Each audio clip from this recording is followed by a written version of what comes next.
Uh, Thank you very much. It's a great pleasure of mine to give a talk at this nice conference.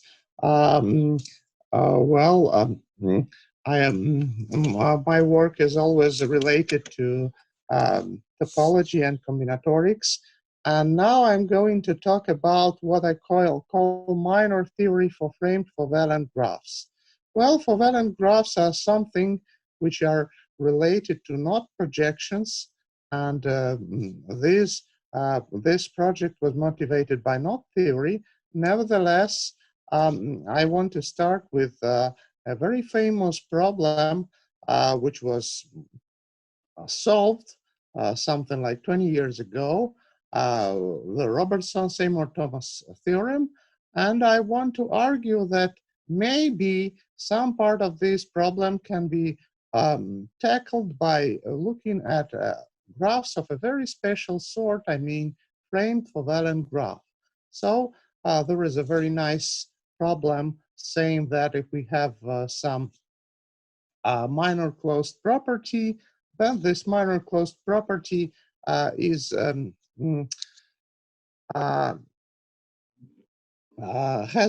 finitely many forbidden minors like linearity or maybe intrinsic knottedness, intrinsic linkedness, and so on.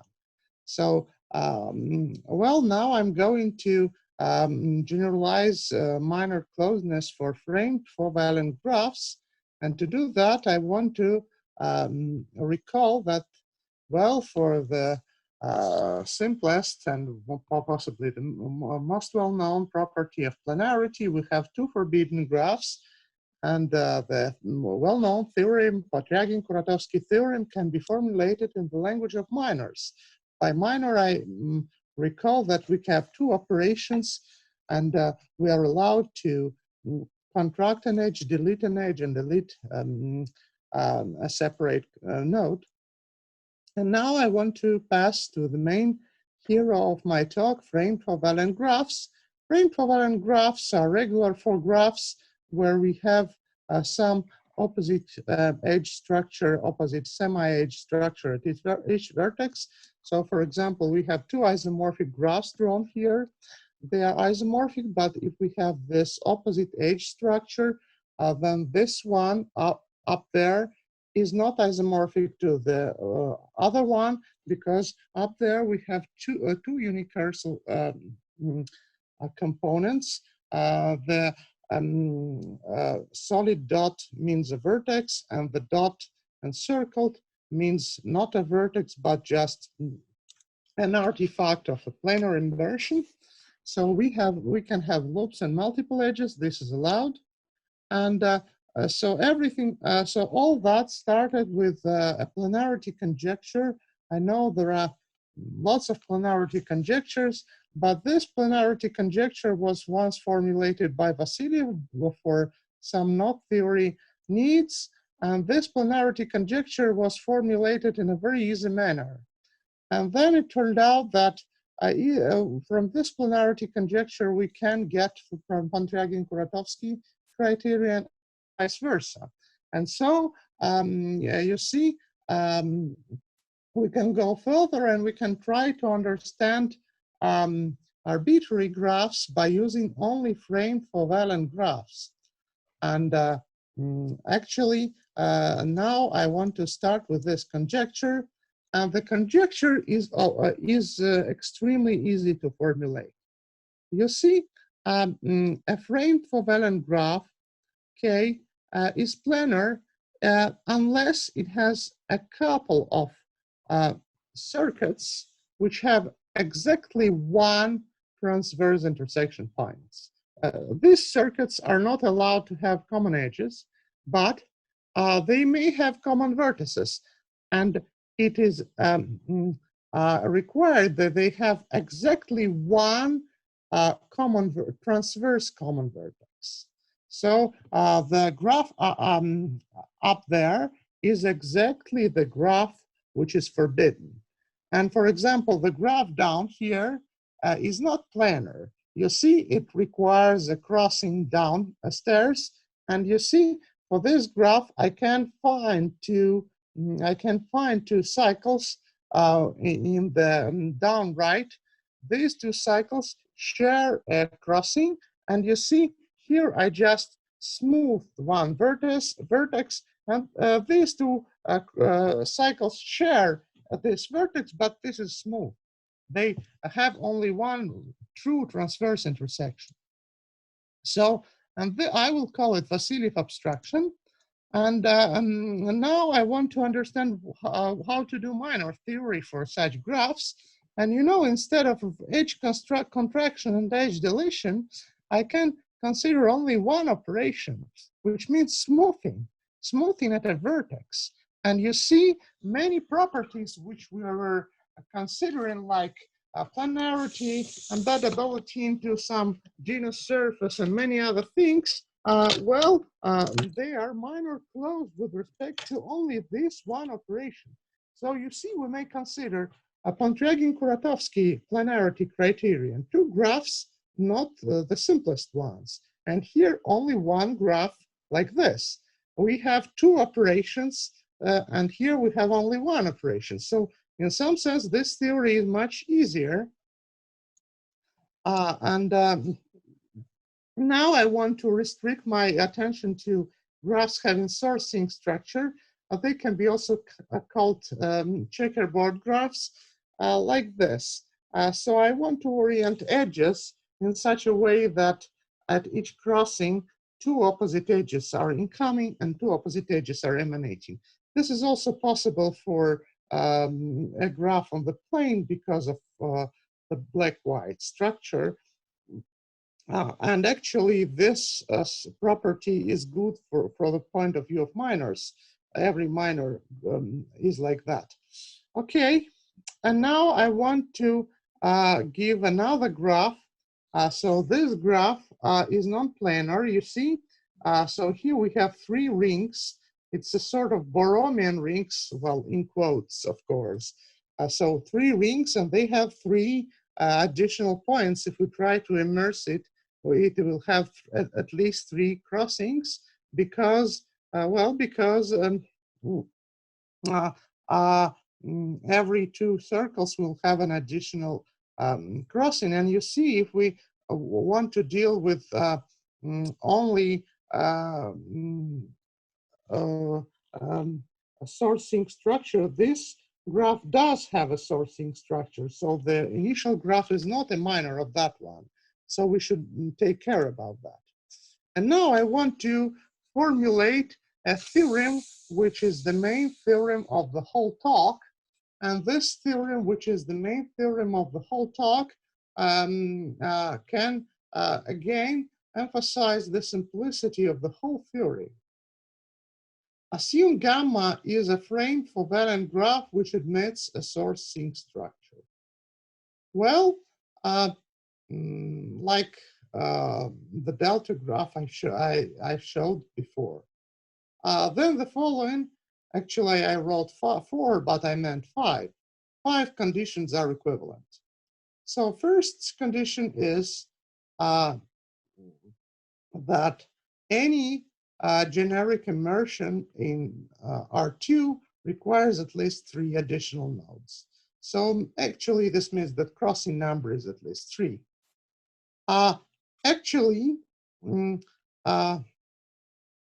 second is that for every embedding, there is a pair of rotating loops with odd linking numbers.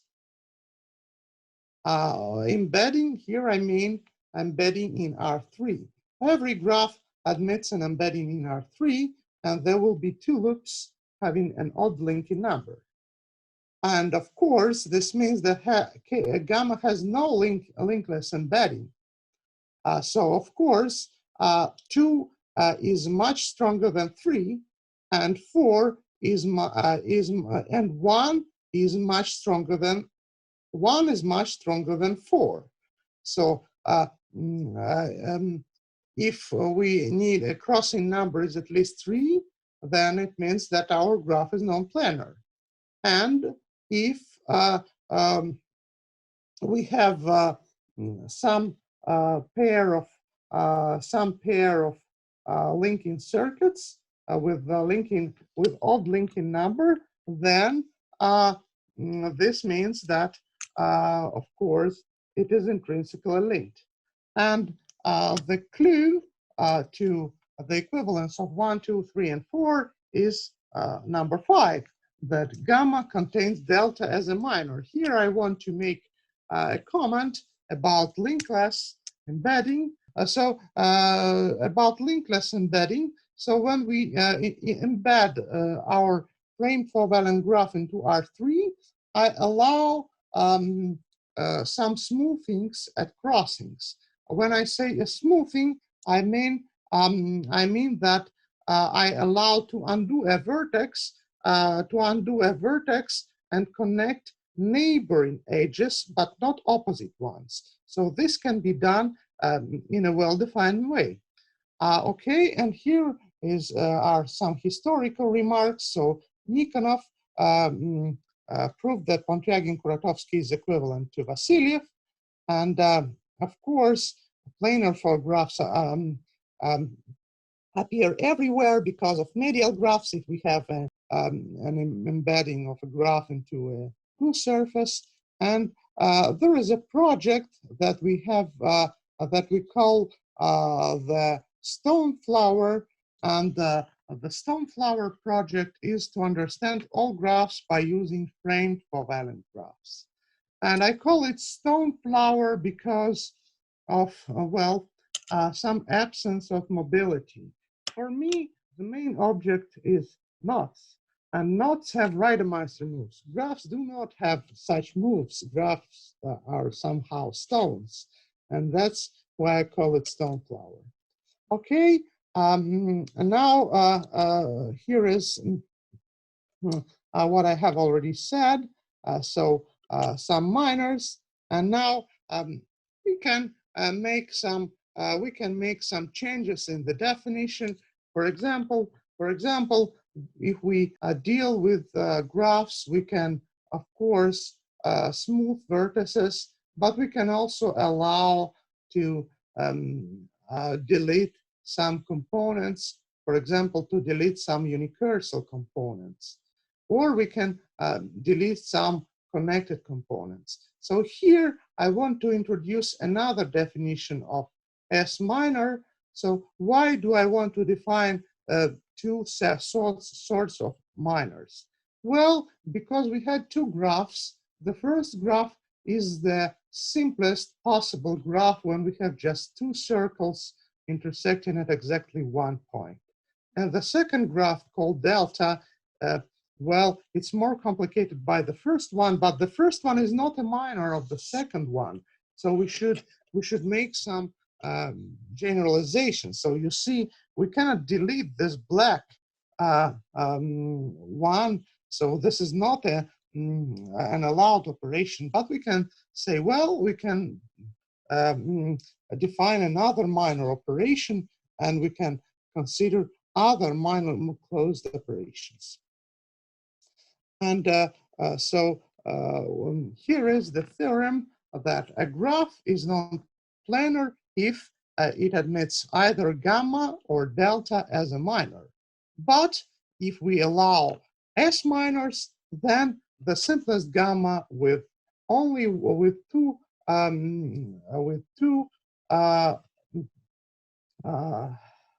circuits with exactly one crossing is enough. And so now proofs. First, I deal with checkerboard embeddings of graphs into two surfaces. Note that 4-valent graphs are always checkerboard embeddable if I deal with the plane. For R2, everything is good. And checkerboard embeddability is minor closed. This is obvious. So now I want to give one more graph. I call it gamma 1. So here is gamma 1. And now one theorem about RP2. Actually, I'm not going to stress on the proof about RP2. I want to prove Vassiliev's conjecture, and I want to prove this theorem about equivalence of 5 conditions and linkless embeddability. For RP2, it's more or less the same, but with some technical subtleties. So actually, now I want to deal with chord diagrams and rotating circuits. Well, chord diagrams are known to anyone who deals with knot theory. If we have a knot drawn on a surface, we can go along this knot, but if we have a link, we should go several times. My idea is to go not straight, but always turn right or left. And if I have something of valency 4 drawn on a surface, I just want to go and rotate right or rotate left. So this is the formal definition. So this means that I always rotate right or left. And if my graph is connected, then it means that I can go and return to the initial position by passing every edge once and going through every vertex twice. And actually, here I introduce some framing, which means that I can go in a good way, or I can go in a bad way. So I can go in a good way, which means that I turn right twice or turn left twice. And I can the bad crossing is that I turn right in one situation and I turn left in the other situation. Otherwise, I can tell that I have sourcing structure, which means that my framing is 0. If I don't have a sourcing structure, my framing is 1. So this is the way of constructing a chord diagram. And note that if I have a sourcing structure, then every rotating circuit gives me all framings 0. And now, if I have a chord diagram, I can say that two chords, well, intersect is not a good word because they really do not intersect. They intersect when we draw them. I say that they linked if their endpoints alternate. So I have a circuit and I have a circuit and I have a chord diagram. So my question is, if I have a chord diagram, how can I embed it into R2? And the answer is more or less obvious. If I have a circle, I want to embed chords. Some chords are embedded inside and some chords are embedded outside. So I should split my chords into two families. Some of them are inside and some of them are outside. Moreover, they should touch itself to have framing 0 in order not to have some bad situations like this. So for checkerboard or planar things, everything should be with planar framing 0. So if I have everything, if I have a chord diagram which is drawn on the plane, I mean, some chords are embedded inside and some other chords are embedded outside, then I can go back and say, okay, every chord which is embedded inside, I just replace it with this crossing. And this is the way how I restore the initial chord diagram. And actually, why do I have delta as a minor in Vasiliev's conjecture? So first of all, you can say, okay, but I stated gamma or delta as a minor. But you see, if we have something where sourcing structure is missing, then this means that I go some way, and then I go bad way, like this.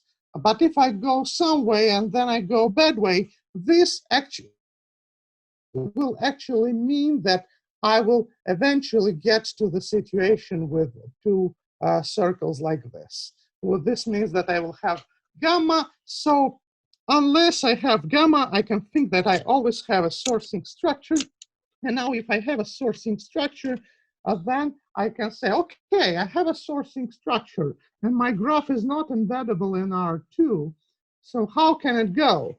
Well, I try to put one chord inside, one chord outside, one chord inside, one chord outside. I will have an intersection graph. And if it's not bipartite, this means that it has a 2n+1 gun. And now there is an exercise, so that if I have a 2n+1 gun, then the whole graph will have delta as a minor. Actually, delta is the triangle. And every pentagon, heptagon, nonagon, endecagon, triacadecagon, and so on, they all have triangle as a minor. So this completes the proof of the planarity. And the proof for RP2 is similar. And now about linkless embeddability. We have a graph and we embed it in R3. And here I want to have loops without transverse intersections and when they intersect non-transversally, but like this. So when they rotate at some vertex, I can separate them and look at those links. And I want this links to have a non-trivial intersection. And here I want to understand this situation. So here we have my favorite graph delta. I can embed it in R3 somehow. And here I demonstrate some smoothing, which contains of a red component and a blue component. They have a linking number 1. And I state that whatever I do with delta, they will have at least one linking number, which is odd. So if I prove that it's odd, then of course I will prove that there is something linked.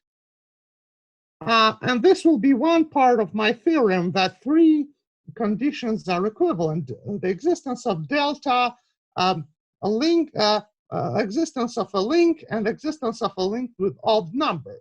And the other part of my second theorem is that delta is a criterion for non-planarity, and it is already proved. And of course, if we have delta, then the crossing number is at least 3. And now, what about the delta? What about delta? The situation is as follows. So here I did not write which are A, B, C, A prime, B prime, C prime, but I can denote like this. Denote the edges of the small triangle by A, B, C, and denote the opposite edge to A, living on the same circle by A prime, that for B by B prime, and that for C by C prime. And then I will have the linking number between A, B, C and A prime, B prime, C prime. That for A, B, C prime, and so on. I will have 4 linking numbers. And that sum, well, I can check it for one concrete embedding. This is odd. But if I do some crossing change somewhere, exactly 2 of those 4 can change, or maybe nothing changes, or 2 of those 4 change. This means that all that sum modulo 2 changes. Does not change, excuse me. This means that there will be oddly many of them which are that the sum will be odd. And actually, this completes the proof. So actually, linkless embeddability turns out to be with the one concrete graph. Of course, we should ask about unsolved problems now.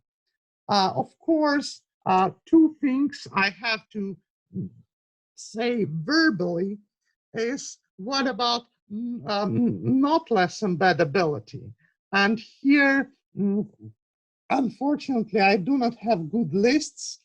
I have some lists with, I have some examples with possibly 8 crossings, but this is not that elegant as with linkless embeddability. For linkless embeddability, we can use linking number. for knotless embeddability, people in knot theory usually use the second term of the Conway polynomial, which is not that much elegant. So I can draw it.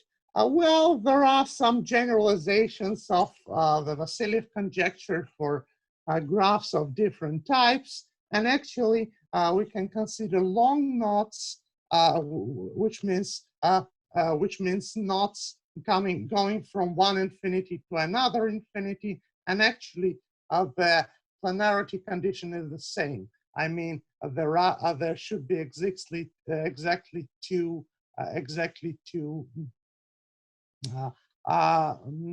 closed loops with exactly one transverse intersections. But what about main problems I invite everyone to work on? Well, of course, one may try to tackle Robertson-Seymour-Thomas proof of Wagner's conjecture. Possibly half of the way was the proof of that embeddability into concrete genus G surface. Genus G surface requires finitely many minors. So this is very important. This is very important, and if we do that, I'm pretty sure that we can relate Wagner conjecture with that for frame for valence graphs, and of course it's important to understand frame for valence graphs for genus G, and of course not at of course I want to understand knots. You know, as for usual situation with knots, the situation for arbitrary graphs is terrible because, according to the general theorem, there are finitely many knots. It follows from the general result, but there is no theorem about the complete list. There are some minors, but it is not proved that this list is complete. Well, I'm pretty sure that we can do it for frame for valence graphs, but well, for some years I don't have a clue, and I would be happy to have new ideas about that, because for links we have only one graph, and which is very much optimistic. And here are some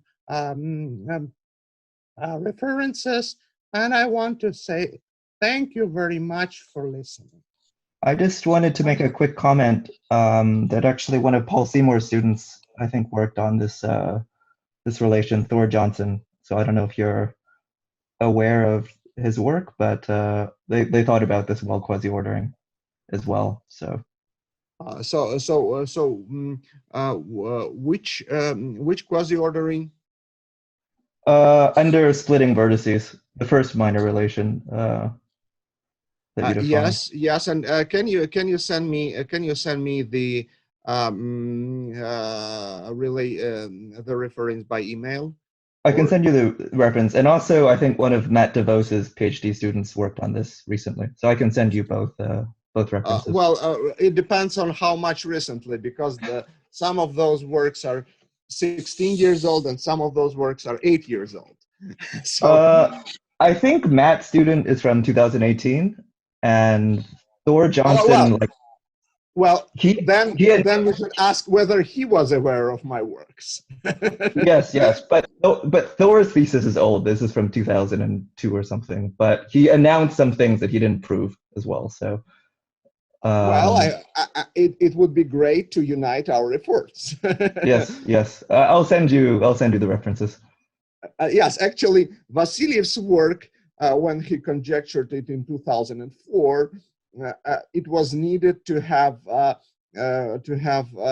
combinatorial formula like